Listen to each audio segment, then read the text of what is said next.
Olá! Neste videoaula, nós vamos apresentar e provar o primeiro limite fundamental.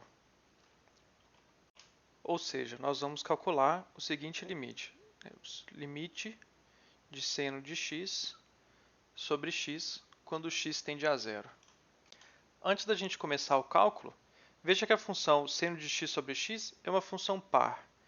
Então, o limite de x quando x tende a zero, ele existe se somente se o limite de x pela direita quando x tende a zero existe.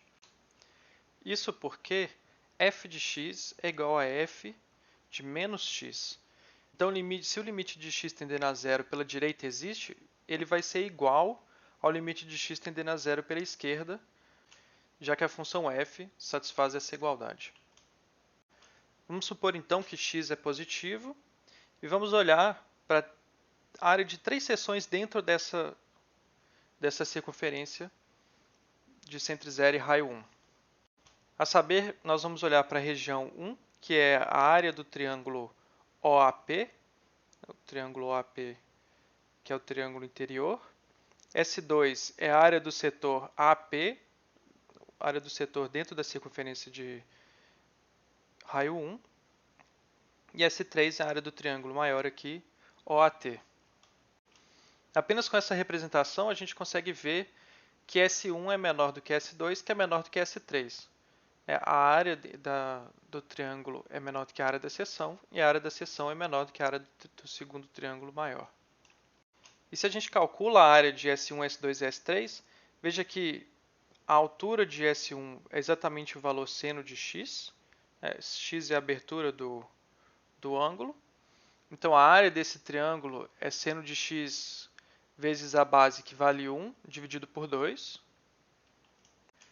A área de um setor de ângulo x é igual a x r ao quadrado por 2. Como r, no caso, vale 1, a área de S2 é somente x dividido por 2.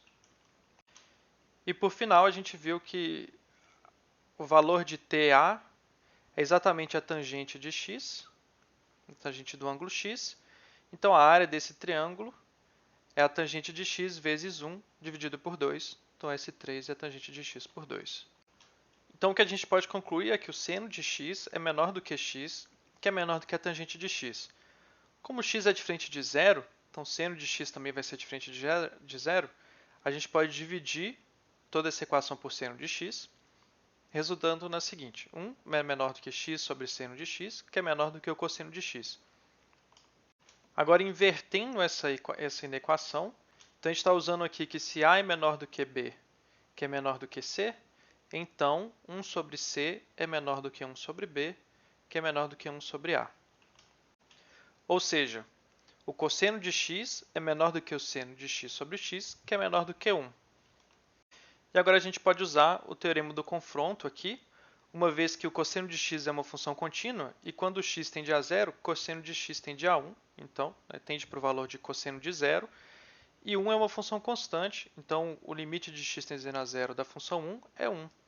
Então, cosseno de x e 1 são funções que estão limitando o seno de x por x. O limite de ambas, quando x vai para zero, é 1, ou seja, o limite de seno de x sobre x também vale 1. Terminando então a prova do primeiro limite fundamental, e nós vamos terminar esse vídeo aqui também. Até a próxima.